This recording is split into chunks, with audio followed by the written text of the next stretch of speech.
Herkese merhaba, Hayatım Örgü Motifistan'a hoş geldiniz. Bugün sizlerle yepyeni bir altıgen hırka çalışması yapacağız.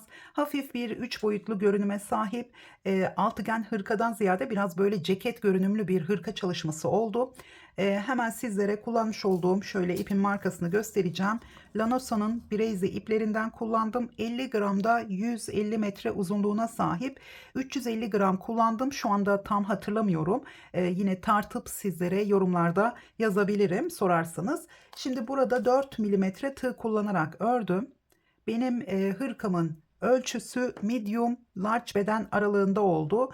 Beden ölçülerini de vermek istiyorum. Şöyle hemen göstermek istiyorum. Bakın burada kol altından hemen şöyle genişliğimiz 54 santimetre oldu. Şurada göstereceğim.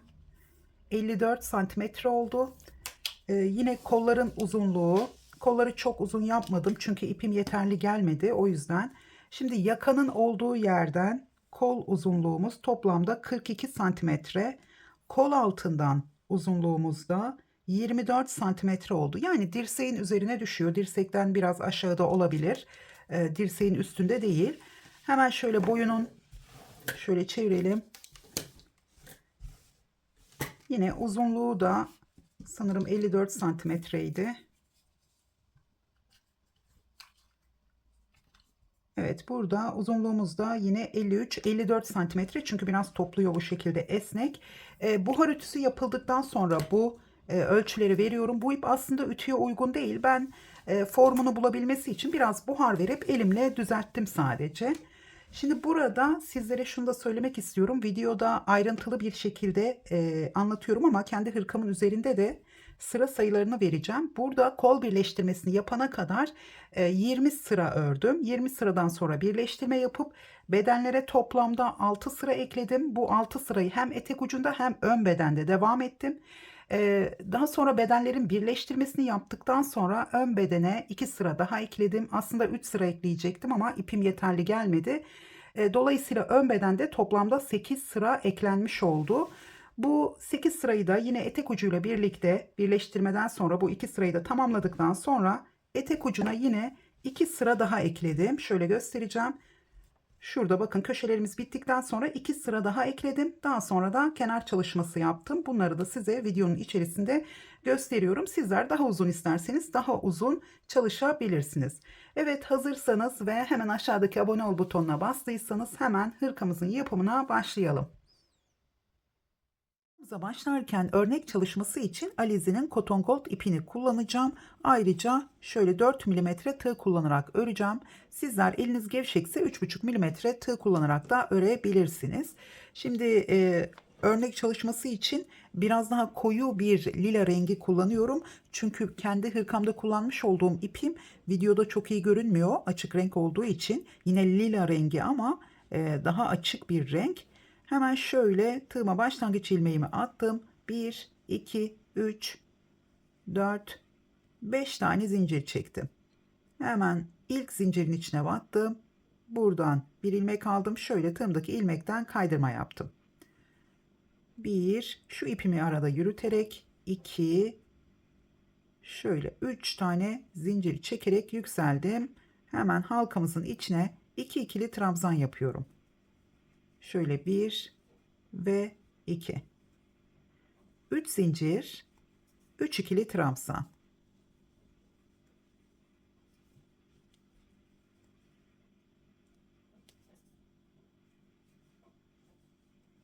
Tekrar 3 zincir, 3 ikili trabzan. Bu şekilde halkamızın içinde 6 tane üçerli trabzan grubumuz olacak. Aralarda 3 zincirimiz var.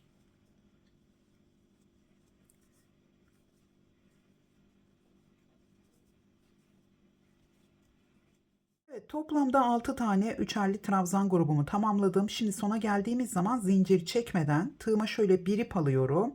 İlk zincirin içine batıyorum. Buradan bir ilmek aldım. Tığımda 3 tane ilmeğim var. Şöyle biraz uzatıyorum. Hepsini birlikte ortalayarak topladım. Hemen bir zincir çektim. Bir zincir çektikten sonra bu tarafa doğru ilk köşe boşluğumuza hemen şöyle bir ilmek aldım. Sık iğne yaptım ve 2 zincir çektim. Burada boşluk kalmasın diye sık iğne ile başlıyorum.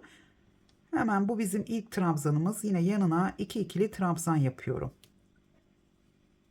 Şimdi ikinci sırada köşelerimizi oluşturuyoruz. Arada bir zincirimiz var. Burada yarım köşe yaparak başladım. Bir zincir çektim. Sıradaki boşluğa 3 ikili trabzan, yine 3 zincir ve 3 ikili trabzan yapıyoruz.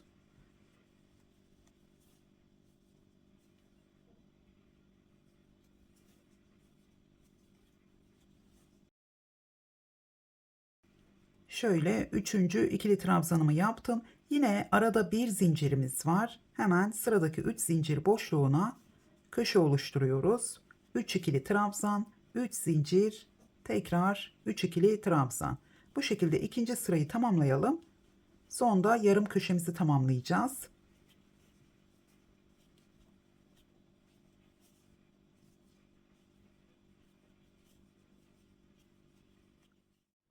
İkinci sırayı tamamladım. Başladığım yere tekrar geldim. Burada son köşemizi yaptıktan sonra yine bir zincir çektim. Yarım köşeyi tamamlayacağız. İlk boşluğun içine tekrar 3 ikili trabzan yapıyorum. Şöyle 2 ve üçüncüsü. Köşeyi kapatırken bir ip aldım. Tekrar buradaki ilk trabzanın ya da ilk zincirin içine battım. Buradan bir ilmek aldım. Böyle çok sıkmıyorum burayı. Bakın şöyle dengeli tutuyorum. Çok sıkarsanız şöyle biraz uzatıyorum bu baştaki ilmeği. Üçünü birlikte topladım. Bir zincir çektim. Yani ortalamış oldum. Bu şekilde üçgen durdu. Şimdi bir zincir çektim. Hemen boşluğun içine bir sık iğne yapıyorum. Ve 2 zincir. Bu bizim ilk trabzanımız. Tekrar buraya 2 ikili trabzan. Şimdi bu sırada model kurulumunu yapacağız. Zaten çok kolay. Modelimiz 2 sıranın tekrarından oluşuyor. Şimdi burada ilk sıra ilk başlangıç olduğu için bir sıra fazla olmuş oldu aslında. Bundan sonra hep 2 sırada tekrar edeceğiz. Şimdi burada yine yarım köşe yaparak başladım. Bir zincir çektim. Hemen sıradaki boşluğa bir ikili trabzan. Tığıma 2 defa ip aldım. Hemen şu alttaki üçlü grubumuzun ortasındaki trabzanımızın şöyle tığımızı üstten geçirdim. Buraya ön üçlü trabzan yapıyorum. İkisini birlikte, ikisini birlikte, son ikiyi birlikte topladım. Şimdi bu üçlü trabzanımız şu ilk yapmış olduğumuz ikili trabzanı biraz geçecek. Yani aşağıda kalmasın, biraz geçsin. Daha sonra şöyle kenara çekiyorum. Yine aynı boşluğa bir ikili trabzan daha yapıyorum. Tekrar bir zincir, hemen köşemizi yapalım. 3 ikili trabzan,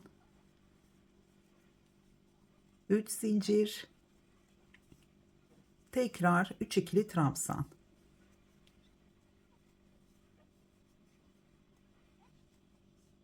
Şimdi bir zincir çektim, tekrar buraya geldim.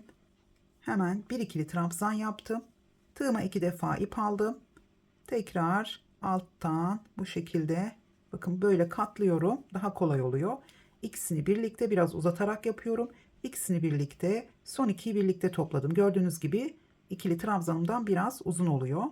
Çünkü daha sonra aşağıya iniyor. O yüzden biraz uzun yapmanızda fayda var. Yoksa motifin ortaları aşağıya doğru köşelerden daha aşağıda duruyor. Bir zincir çektim. Yine buraya bir ikili trabzan yaptım. Tekrar bir zincir çekip köşemizde devam ediyorum. Üçüncü sırayı yine bu şekilde tamamlayalım.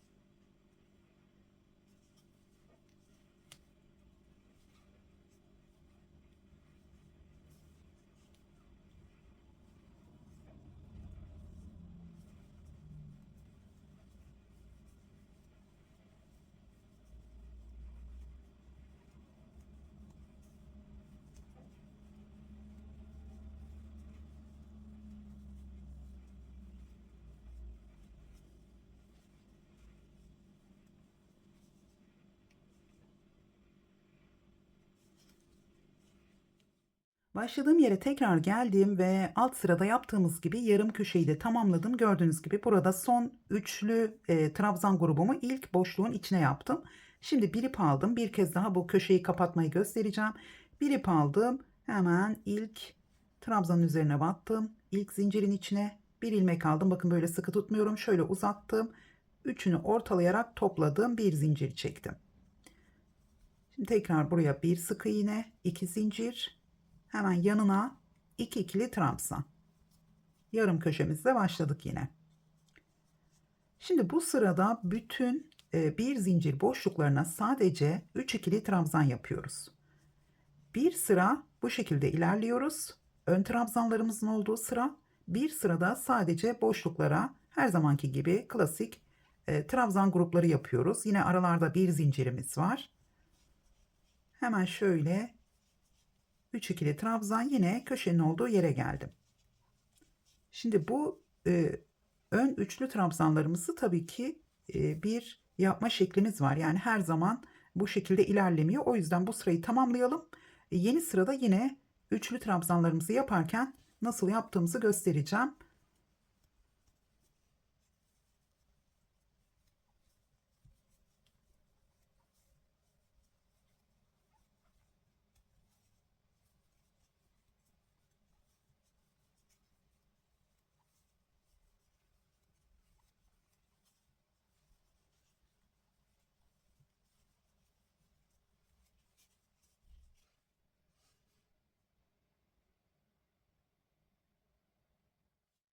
Evet, sırayı tamamladım ve yine yeni sıraya yarım köşe yaparak başladım. Şimdi burada ilk sırada gördüğünüz gibi modelimizin üçlü trabzan gruplarıyla ilerledik. İkinci sırada da yine üçlü ön trabzanımızı yaptığımız sırayı yapacağız. Hep aynı şekilde ilerleyecek. Şimdi burada yarım köşemizi yaptıktan sonra her zaman ilk boşlukta bu üçlü trabzanın olduğu grupla başlıyoruz.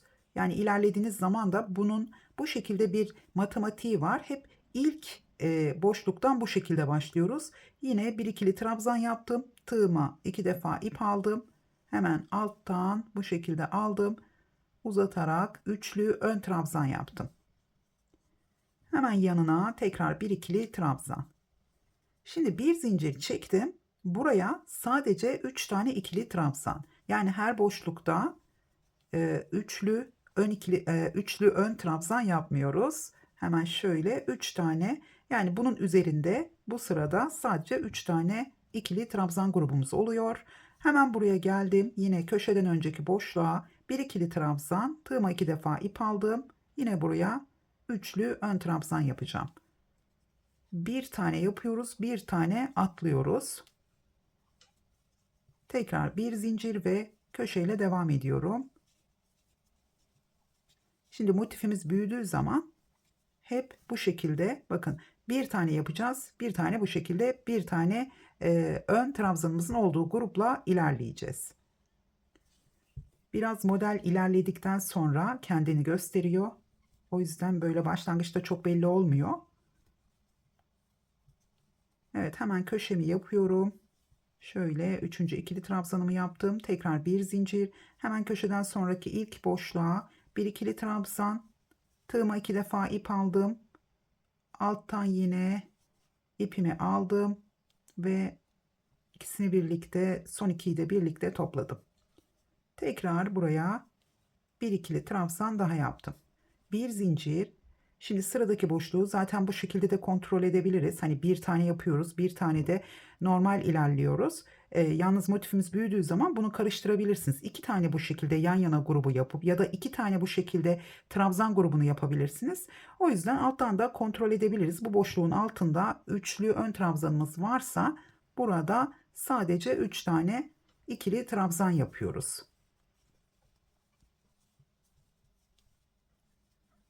Tekrar bir zincir. Şimdi yine bir ikili trabzan, bir tane de üçlü ön trabzan. Şöyle ikisini birlikte, son ikiyi de birlikte topladım. Hemen buraya bir ikili trabzan daha yaptım. Tekrar bir zincir, yine köşemizle devam ediyoruz.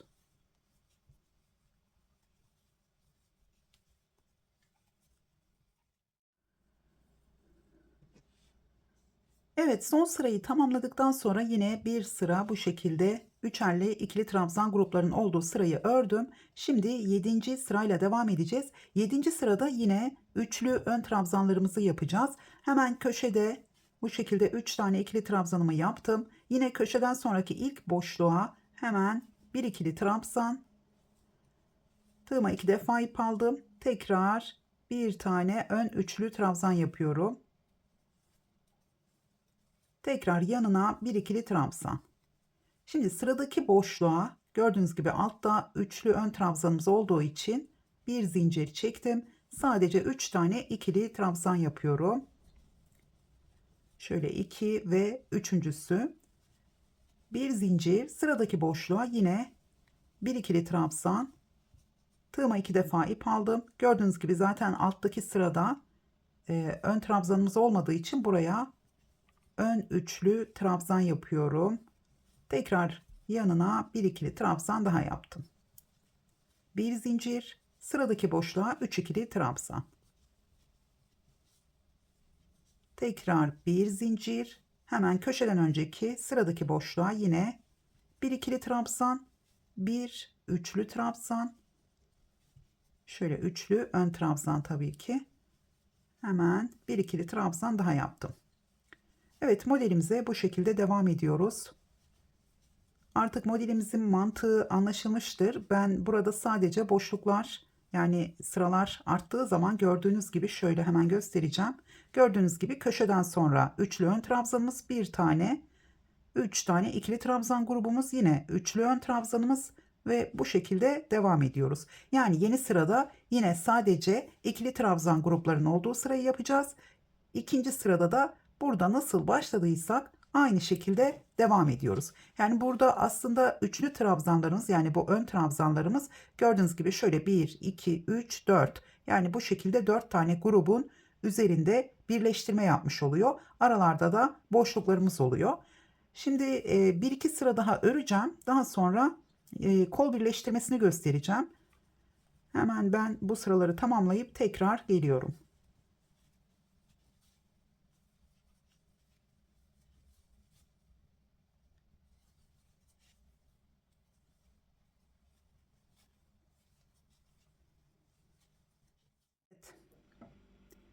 Evet, ben bir iki sıra daha ördüm. Şimdi örnek çalışması için artık yeterli ölçüye ulaştı. Şimdi burada şöyle göstermek istiyorum. Son sırayı bu şekilde tamamlıyoruz. Yani ön trabzanlarımızın olduğu sıradan sonra bir sıra daha örüyoruz. Son sıramız hep bu şekilde ilerliyor. Dolayısıyla biz burada daha büyük çalışırken 2 sıra ekliyoruz. Daha küçük çalışırken 2 sıra eksilterek ilerliyoruz. Şimdi burada son sırayı yaparken 5 kenarda devam ettim. Kol birleştirmesi için şöyle 6. kenarda birleştirme yapacağız. Burayı örmeden bırakıyorum. Bakın burası bizim başlangıcımız. Burada köşenin içine 3 tane ikili trabzan yaptım. Hemen motifimi çeviriyorum. Şöyle buradaki köşemizi tam karşısındaki köşenin üzerine getiriyorum. 90 derecelik bir açı elde ediyoruz. Bedenimizin yarısını tamamlamış oluyoruz. Şimdi burada kol evinin yüksekliğini kendi ölçümüze göre ayarlamamız gerekiyor. Burayı ölçüyoruz. Bakın 8 santimetre. 1 santimetre geliyor bir sıra. Tabii ki daha kalın ipler kullandıysanız daha fazla olacaktır bu. Bu tarz koton iplerle 3,5-4 milimetre kullandığınız zaman hemen hemen 1 santimetre. Şimdi burada sizler medium ve large beden için 18 sıra yeterli olacaktır. Daha dökümlü olmasını isterseniz, yani ben normal bir düşük kol genişliğinde yapıyorum. Daha geniş olmasını isterseniz 2 sıra daha ekliyorsunuz. Yani modelimizi 2 sıra 2 sıra arttırıp 2 sıra eksilterek yapıyorsunuz. Şimdi burada 18 veya 20 sıra bu ipin inceliğine göre large beden için yeterli, medium beden için 18 ve yine S beden için de sizler 16 sıra örerek tamamlayabilirsiniz. Ama dediğim gibi dökümlü olsun isterseniz söylediğim sıralardan 2 sıra fazla yapabilirsiniz. Burayı bir kez birleştirme yapıp bunun yarısını üzerinize giyerek şu kol evinizin genişliğine bakabilirsiniz. O şekilde ölçerek ilerleyin. Şimdi burada kol birleştirmesini yapacağız. Buradan hemen şöyle köşelerde 3 zincirimiz olduğu için köşenin içine 3 tane ikili trabzan yaptım. Bir zincir çektim. Hemen karşı tarafa bir sık iğne yapıyorum. Karşıdaki köşenin içine bir zincir çektim. Tekrar burada köşemizi tamamlayalım. 3 ikili trabzan. Şöyle üçüncüsü. Şimdi aralarda bir zincirimiz olduğu için dilerseniz karşıya zincir çekmeden bir sık iğne, buraya gelip 3 tane ikili trabzanla devam edebilirsiniz. Ya da ilmeğimizi şöyle tığdan çıkartıyorum. Bu tarafta köşeden sonraki boşluğa şöyle tığımı geçirdim. Buradan ilmeğimi çektim. İlmeğimi çok sıkmıyorum. Bakın burada kalıyor zincirimiz. Hemen bir zincir çektim. Sıradaki boşluğa 3 ikili trabzan. Şimdi sık iğne ile yaptığımız zaman bazen ütüledikten sonra biraz açılma oluyor. O yüzden ben böyle ilmeğimi çekerek aradaki bir zinciri buraya bu şekilde çekmiş oluyorum. Tekrar sıradaki boşluğa 3 ikili trabzan.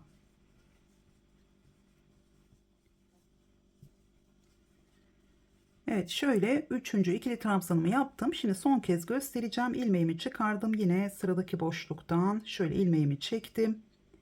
Bu şekilde gevşek bir zincir çektim. Tekrar sıradaki boşluktan devam ediyorum. Şimdi köşenin olduğu yere kadar devam edelim. Daha sonra köşede yine köşeyi nasıl kapattığımızı ve kola nasıl devam ettiğimizi göstereceğim.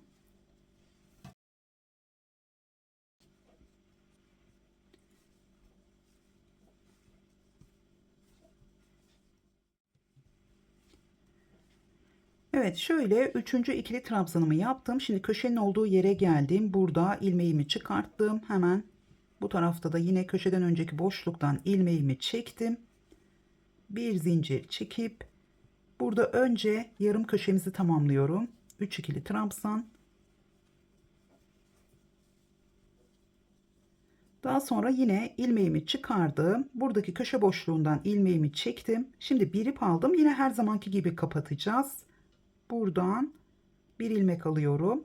Şimdi bu defa 3 ilmeği birlikte toplamayacağım. Yani yarım trabzan yapmayacağım. İkili trabzan yaparak bu köşenin olduğu yere geleceğim. Hemen şöyle tekrar gösteriyorum. Bir ip aldım. Buradan bir ilmek aldım. Şu ilmeğimi biraz uzattım. İkisini birlikte yani bu köşenin olduğu yere geldim. Çünkü burada üçgen bir şekilde kapatırsak burada düz bir görünüm olmayacak. İkili trabzan yaptım yani direkt buraya.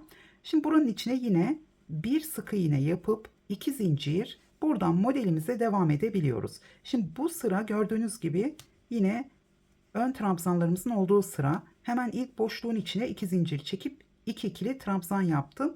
Yine bir zincir, biraz küçülmesini isterseniz burada bir zincir çekmeden de devam edebilirsiniz. Yani biraz toplasın aşağıya doğru derseniz.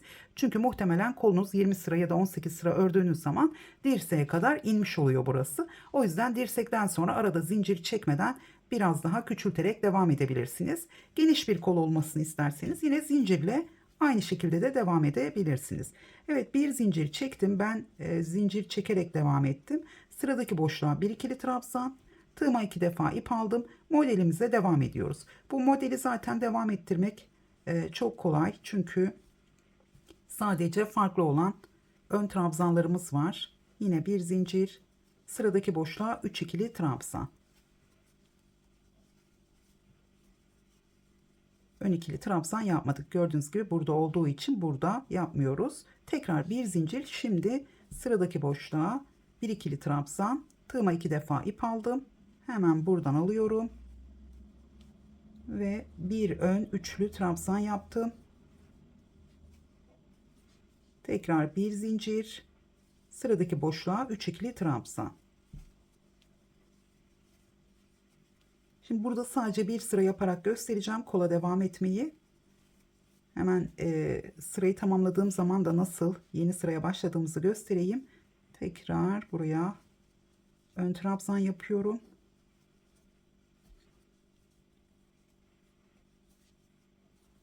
Sıradaki boşluğa yine 3 ikili trabzan. Tekrar sıradaki boşluğa bir ikili trabzan, bir ön üçlü trabzan.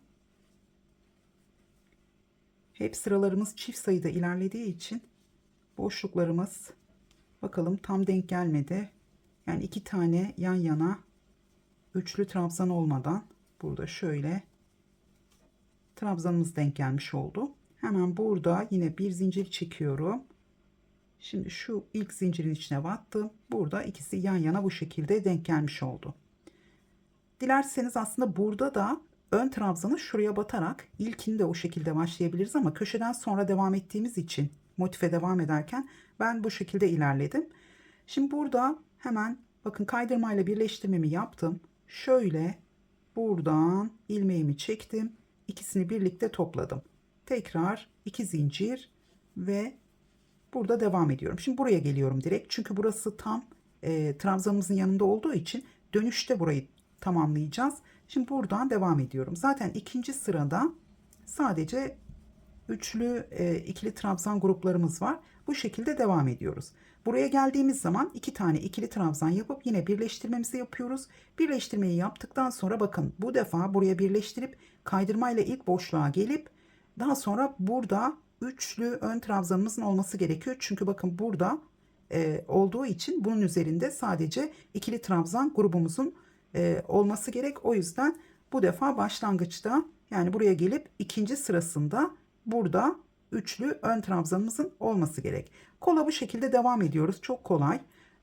İkinci sırayı tamamladıktan sonra ya da sizin sıra sayılarınıza göre burada artık başlangıca geldiğimiz zaman tam denk gelip gelmediğini de görebilirsiniz. Yani bir iki tanesi yan yana geliyor olabilir ama burada çok fark etmeyecek. Yani görünmüyor.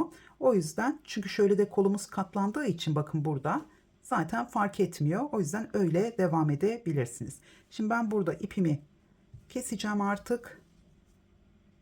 Evet, burayı tekrar edeyim. Buraya geldiğiniz zaman iki tane ikili trabzan yapıp birleştiriyoruz. Birleştirme yaptıktan sonra kaydırmayla boşluğun içinden yine zincirle aynı şekilde yükselip modele motifteki gibi devam ediyoruz. Şimdi ben burada keseceğim. Şöyle bir zincir çektim. Evet. Şimdi bu şekilde isterseniz kolunuzu kısa kollu olarak devam edebilirsiniz. Benimki çok uzun kolu olmadı çünkü ipim yeterli gelmedi diğer hırkamda. Sadece burada bir iki sıra yaptım ve daha sonra da kenar çalışması yaptım. Şimdi bedene sıra eklerken hemen onu da göstereceğim.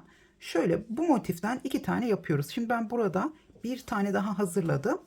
Burada küçük bir örnek çalışmasıyla yaptığımız için bütünü de daha rahat görebileceksiniz. Çok farklı şekillerde birçok altıgen hırka çalışması yaptım.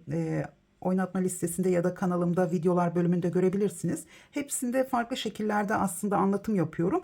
O yüzden burada biraz daha geniş anlatıyorum küçük örnek parçalarıyla. Şimdi bakın bunu da katladığımız zaman şöyle hiç örmeyen arkadaşlar için gösteriyorum. İki tane motifimizi birleştirme yapacağız. Şimdi motifleri çok büyük örerek yani burada size vermiş olduğum ölçülerden daha büyük örerek şu yani tam olması gereken bedenin sıra sayısından daha fazla 4-5 santimetre fazla örerek o zaman şöyle kolları içeriden birleştirip bedeni bu şekilde birleştirip hiç sıra eklemeden sadece bu önlere ya da alta sıra ekleyerek birleştirip kolay bir hırka çalışması da yapabilirsiniz. Ben biraz daha düzgün durabilmesi için bedene sıralar ekleyerek ilerliyorum. Şimdi hemen şu bitirmiş olduğumla devam edeceğim burada. Şimdi burada bedene sıra eklerken arkada yaka boşluğu için burada ilk boşluktan başlayacağım sıraya. Önde burada biraz yakamızı bu ilk değil de ikinci boşluğa gelene kadar öreceğim. Her iki motife başlarken onu da diğerinin üzerinde göstereceğim. Şimdi arka beden olarak başlıyorum. Yani burası bu motifimizi çevirdim böyle. Burası bizim arkadaki yaka boşluğumuz olacak. Hemen buraya batıyorum.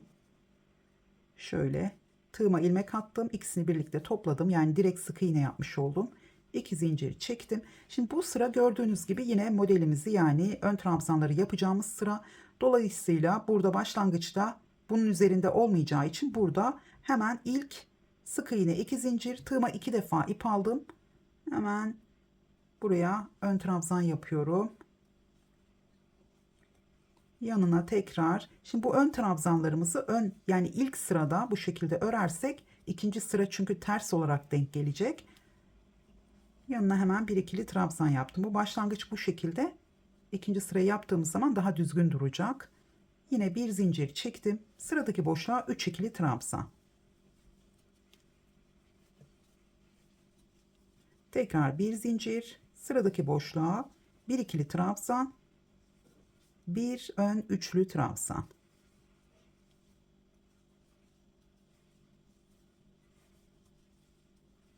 Tekrar bir zincir. Sıradaki boşluğa 3 ikili trabzan.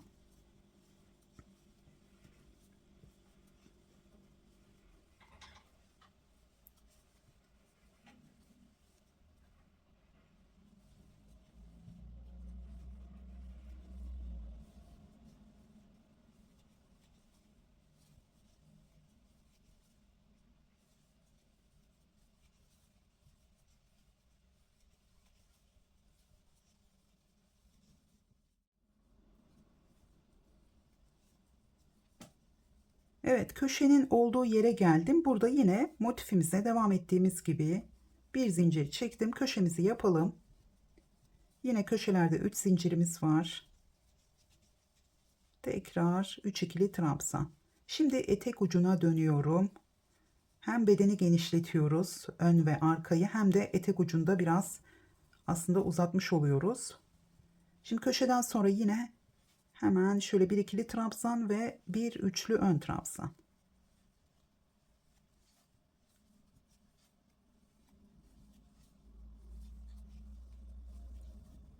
Sıradaki boşluğa yine 3 ikili trabzan yapıyorum. Bundan sonra ön bedene gelene kadar devam edeceğim.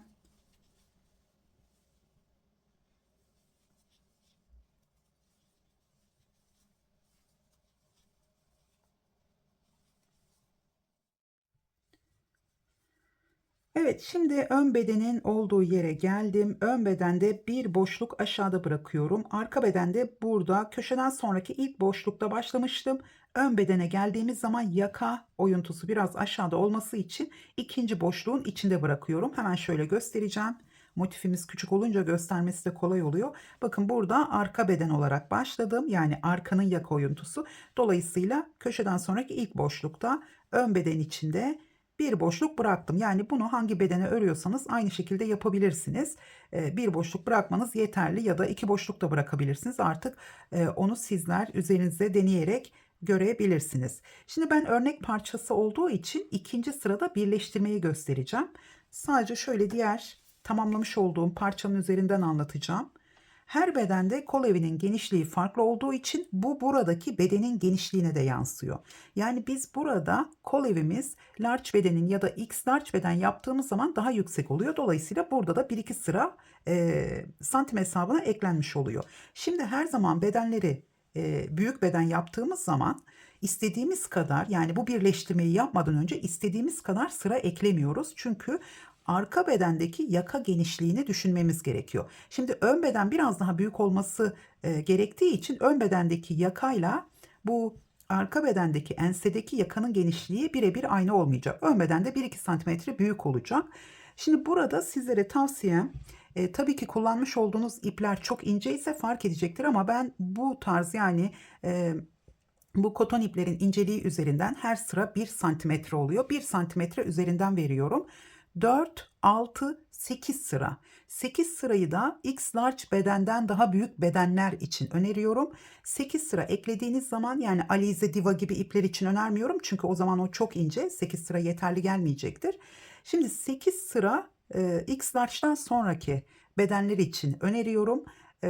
Onun üzerine önermiyorum. Çünkü burada 8-8-16 santimetre yaka için yeterli. Dediğim gibi daha ince ipler kullandıysanız, 16 santimetre olmadıysa ya da 17 santimetre olmadıysa büyük bedenleri için, o zaman bir sıra daha eklersiniz. Artık onu üzerinize bir kez birleştirin, deneyin. Küçük olduysa ona göre tekrar burayı söküp tekrardan sıra ekleyebilirsiniz. Yani biraz deneyerek de kendi kalıbınızı, kendi beden ölçünüzü çıkartabilirsiniz. Şimdi benim burada bu yapmış olduğum iplerle önerim 38, 40, 42 beden için 4 sıra ekleyebilirsiniz. 42, 44, 46 beden için 6 sıra ekleyebilirsiniz. Şu şekilde zaten 6 sıra derken buradan bakın, şimdi biz 2 sırasını burada ben ekledim, tamamladım. Burada 6 sıra olacak. 6. sırada birleştirme yapacağız. Şimdi burada örneğimizi yaparken bakın, ön trabzanlarımızı yaparken örgümüzün ön yüzünden ilerliyoruz. Sonra tersten bu ikili trabzanlarımızın olduğu sırayı yapıp tekrar ön yüzden ön trabzanlarımızın olduğu sıra, tekrar ters yüzden bu sırayı tamamlıyoruz. Sadece ben birleştirme sırasında ipimi şu ön yüzden yaptığım 5. sırada kestim. Daha sonra da son sırayı ön yüzden ördüm. Çünkü birleştirme olacağı için bunların, yani iki sıranın ters olmaması için, burada ters görünmemesi için sadece birleştirme sırasını son sırada kestim ve ön yüzden başlayarak yaptım. Onu da elinize kolay yönde olabilmesi için şöyle çevirdiğimiz zaman, şimdi ipinizi kesip son sırada bu ikili trabzanların olduğu sırada birleştireceğiniz zaman burada ekleyip ön yüzden şu yukarıdan başlayıp eklemeye, etek ucundan da yarım olan motifinize devam edeceksiniz. Şimdi ben burada da yine keseceğim. Hemen şöyle göstereyim. Çünkü burada da ikinci sırada birleştirme yapacağım. Burada ipimi kestim. Şimdi sizler bunu 5. sıra olarak kabul edebilirsiniz. Ben kendi hırkamda da 6 sıra ekledim. 6 sıra yeterli geldi. Ve burada şimdi ipimi kesiyorum. Çünkü birleştirme yapacağım için terse dönmesini istemiyorum. Şimdi birleştirme yaparken burada ön bedenlerimiz gördüğünüz gibi doğru bir şekilde denk geldi. İkisi de bir boşluk aşağıdan başladık. Bu şekilde denk gelmiş oldu. Şimdi şöyle terse çeviriyorum. Hemen. Şimdi burada 2 sırayı tamamladım. Buradaki ikinci sırada sizler de 6. sırayı yapıyor olacaksınız ya da 8. sırayı ya da 4. sırada birleştirme yapacaksınız bedenlere göre. Tabii çok kalın iplerle ördünüz mesela. O zaman belki large beden için de 4 sıra eklemeniz yeterli olacak. İlk defa yapan arkadaşlar için detaylı anlatmaya çalışıyorum. Şimdi burada hemen şöyle ilk trabzanın üzerine tığıma bir ilmek attım. Şöyle bir ilmek aldım ilk trabzanın üzerinden, şöyle sık iğne yaptım. İpleri daha sonra yakanın etrafında sık iğne yaptığımız zaman gizliyorum. Bir iki zincir çektim. Şimdi bu 3 tane, bir sık iğne, 2 zincir, bir trabzanımız. Tekrar şöyle burada direkt birleştirme yapmamız gerekiyor. Hemen ilmeğimi çıkardım. Buradaki ilk trabzanın üzerinden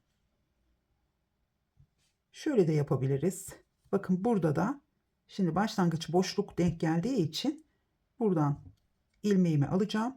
Burada da zaten 3 zincir, 3 zincir bir trabzan, bir zincirimizin de araya gelmesi gerekiyor. Yani aslında 4 zincirle başlayacaktım.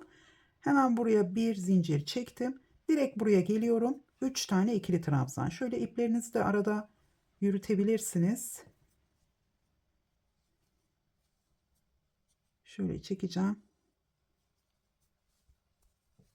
2 ve 3. ikili trabzan. Evet, şimdi yine ilmeğimi çıkartıyorum. Kolda yapmış olduğum gibi sıradaki boşluktan çektim ve bir zincir. Sıradaki boşluğa 3 ikili trabzan.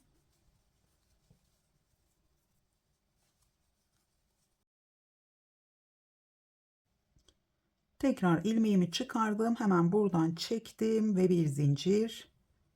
Tekrar devam ediyorum.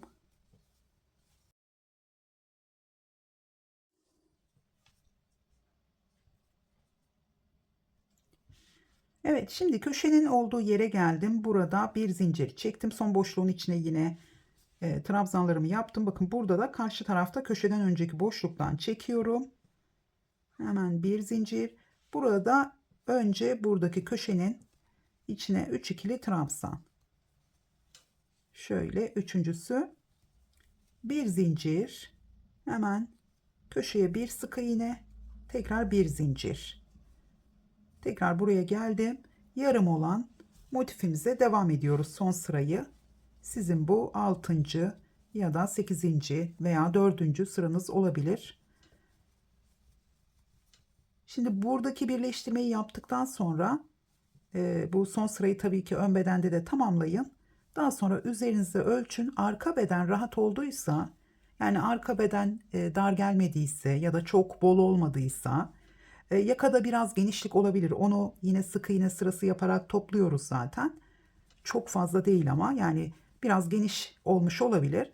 Şimdi ön bedende yine bir iki sıra ekleyeceğiz etek ucuna. Bunları birleştirdiğiniz zaman hesaba katacaksınız ya da ölçeceksiniz. 2 sıra ekledikten sonra kaç santim olacağını daha örmeden hesaplayıp ona göre devam etmeniz gerekiyor. Şimdi eğer uzun yapmak isterseniz sadece alt, yani bu etek ucuna sıra ekleyip daha sonra ön bedene sadece kenar çalışması, lastik çalışması, sık iğne çalışmasını en son ön bedene yapabilirsiniz. Şimdi burayı tamamlayayım, size onu da göstereceğim. Şimdi burada artık ön bedene gelene kadar bu sırayı devam ediyorum.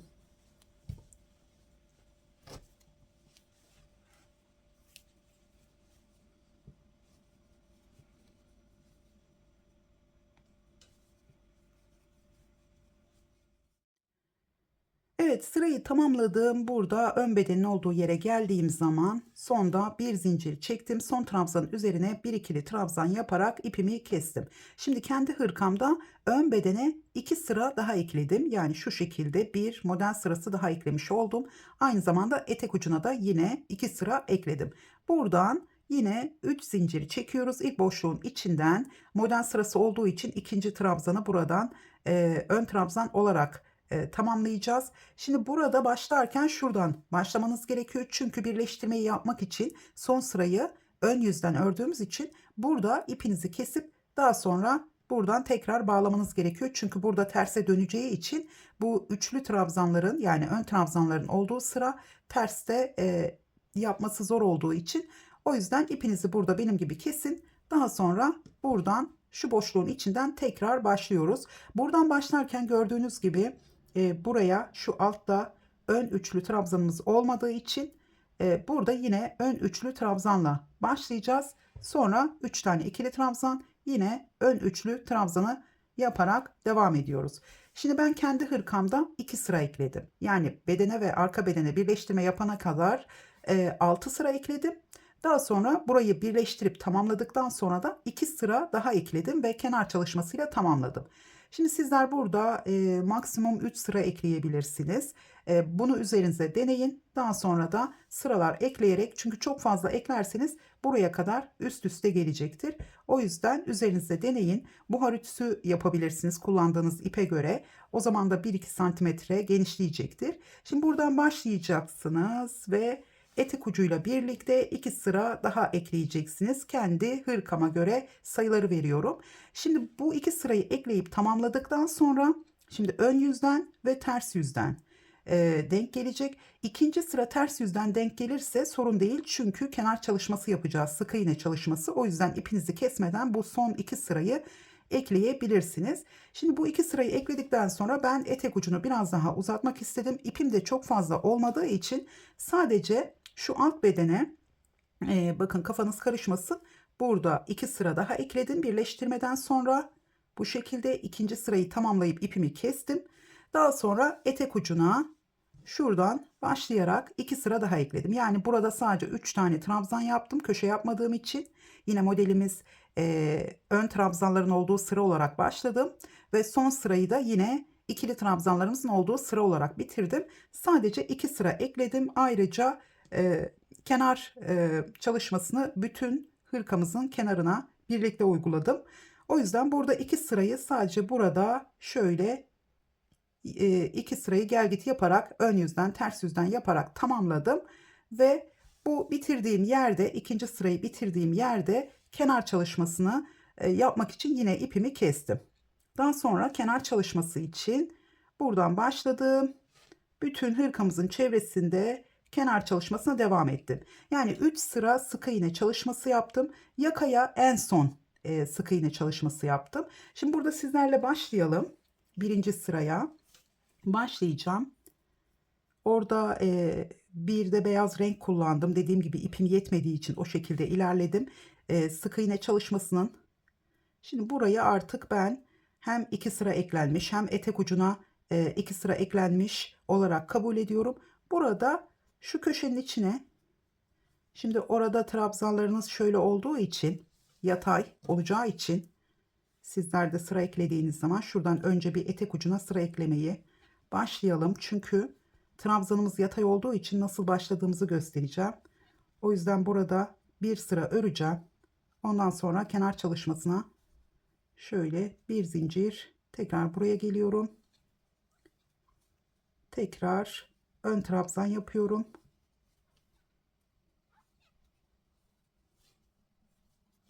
Şimdi birkaç kez tekrar ediyorum. Çünkü yabancı arkadaşlar alt yazıyla takip ettiği için alt yazıda da bazen gecikmeler olabiliyor. O yüzden aynı şeyleri birkaç kez tekrar ediyorum. Şimdi burada bu şekilde etek ucuna başlamış oldum. Gördüğünüz gibi. Dediğim gibi buraya 2 sırayı ekledikten sonra etek ucuna ekstra 2 sıra daha ekledim. Sizler burada 4 sıra da ekleyebilirsiniz. Yani istediğiniz uzunluğa gelene kadar ekleme yapabilirsiniz. Tekrar bir zincir ve sıradan devam ediyorum. Şimdi burayı tamamlayayım. Daha sonra kenar çalışmasıyla devam edeceğiz.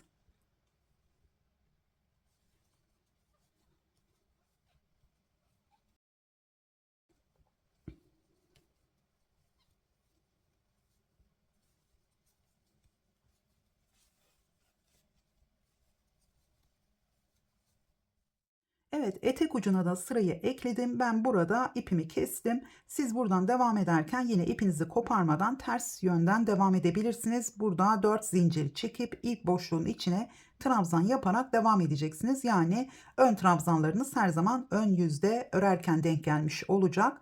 Şimdi burada ben bir sıra ördüm. Çünkü şu yatay trabzandan nasıl başladığımı kenar çalışmasına göstermek için burada dediğim gibi istediğiniz sıra sayısı ekleyebilirsiniz.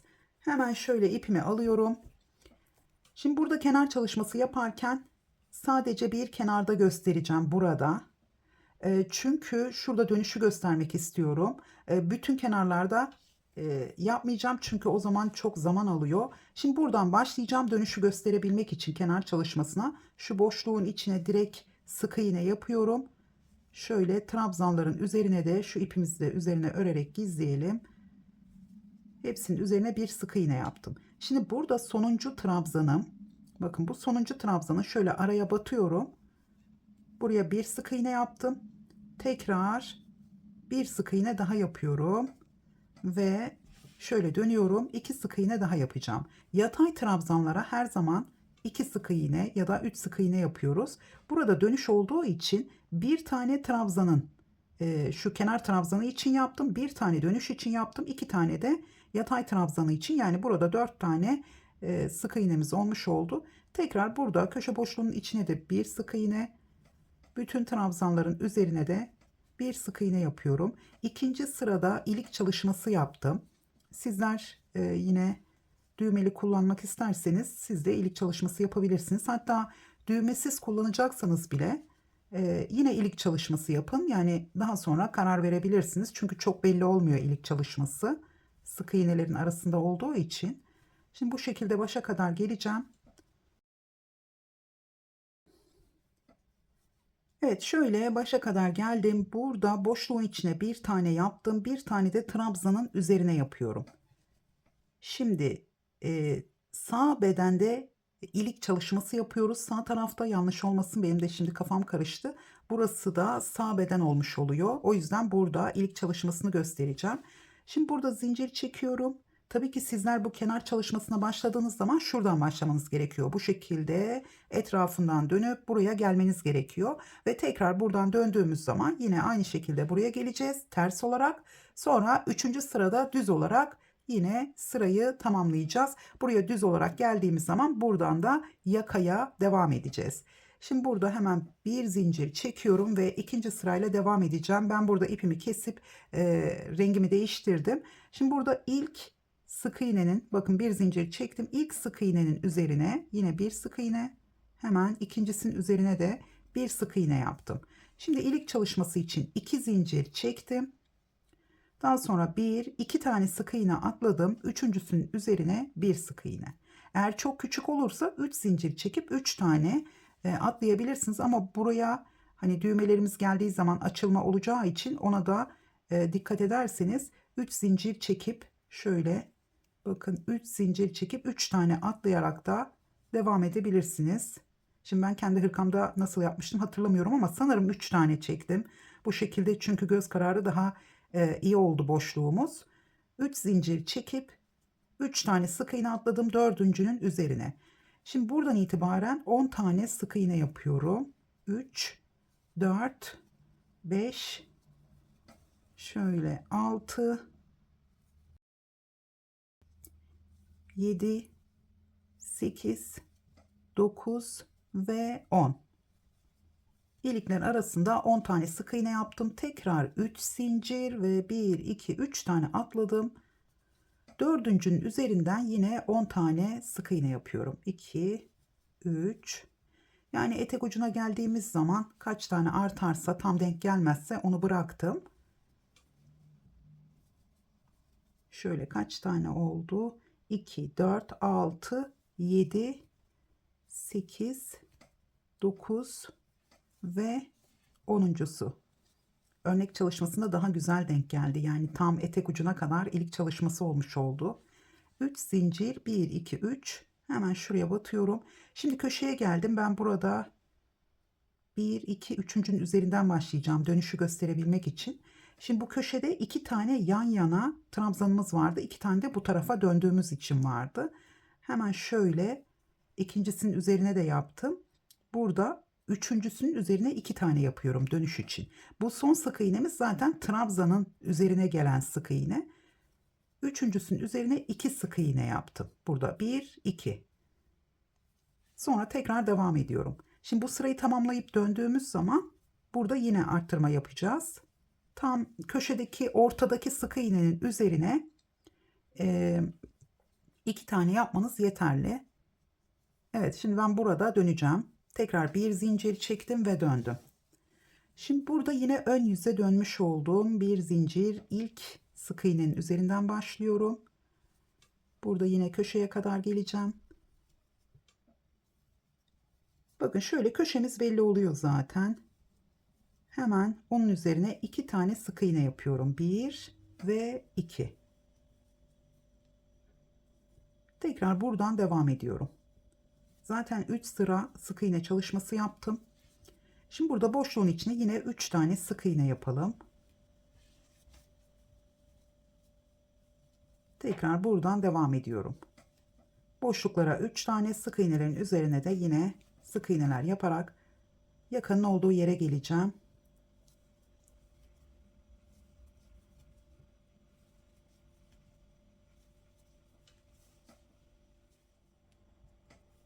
Evet, şöyle son sık iğnemi de yaptım. Burada artık yakaya devam edeceğim. Çünkü burada 1, 2, 3 sırayı tamamlamış olduk. Şimdi burada bir zincir ya da zincir çekmeyeceğim. Hemen aynı yere bir tane daha yapıyorum.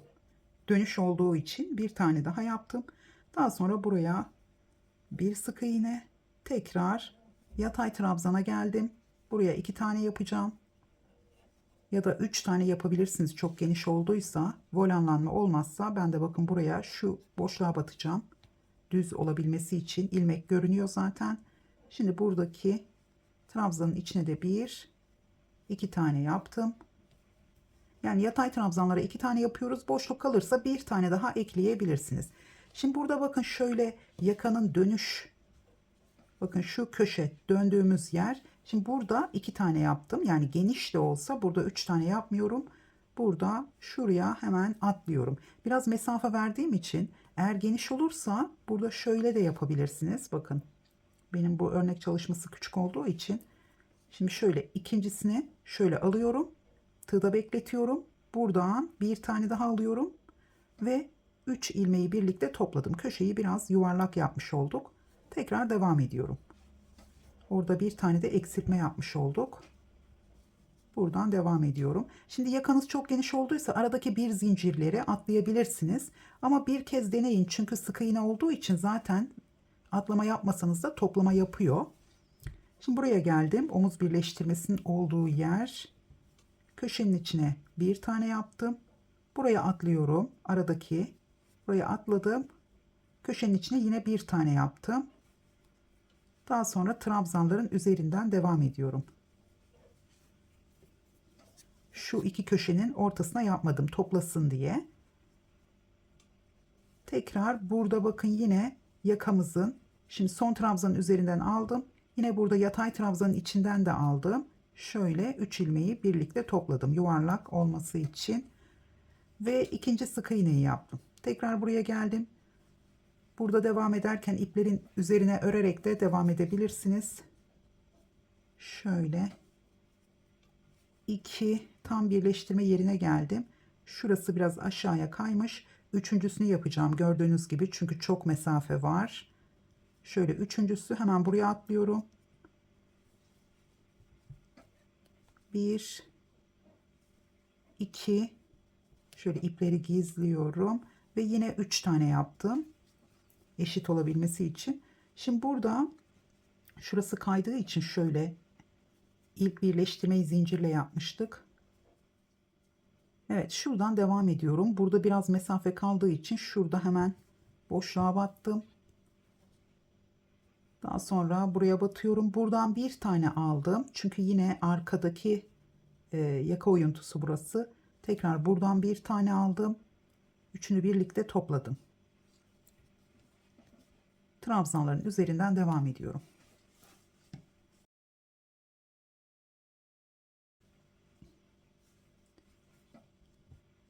Tekrar köşe boşluğuna bir tane yaptım. Şu araya yapmadan hemen buradaki köşe boşluğuna atladım.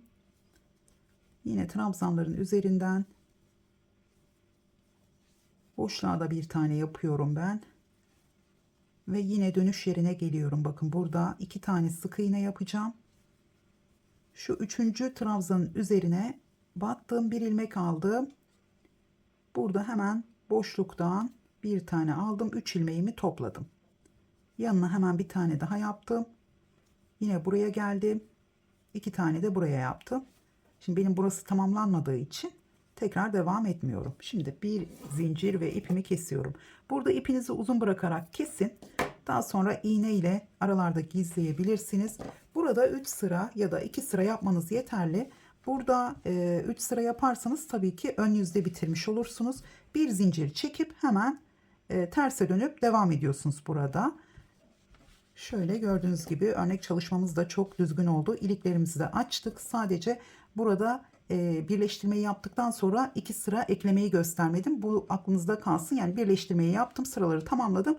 2 sıra daha alt bedenle birlikte önlere sıra ekledim. Daha sonra buradaki etek ucuna eklediğim sırayı yaptım. Burada trabzanımız yatay olduğu için buradaki başlangıcı gösterdim. Yani kenar çalışmasına dönüşü gösterdim. Bundan sonra da kol kenarına da yine 3 sıra sık iğne çalışması yaptım. Kol kenarında ben ipim yetmediği için burada birleştirmeyi yaptıktan sonra sadece burada olduğu gibi bir sıra ördüm. Daha sonra da kenar çalışması yaptım. Çünkü ipim yeterli gelmedi. Evet, hırkamızın anlatımı bu kadar. Umarım beğenmişsinizdir. Beğendiyseniz beğen butonuna basmayı ve yorum bırakmayı unutmayın. Tekrar görüşünceye kadar hoşça kalın.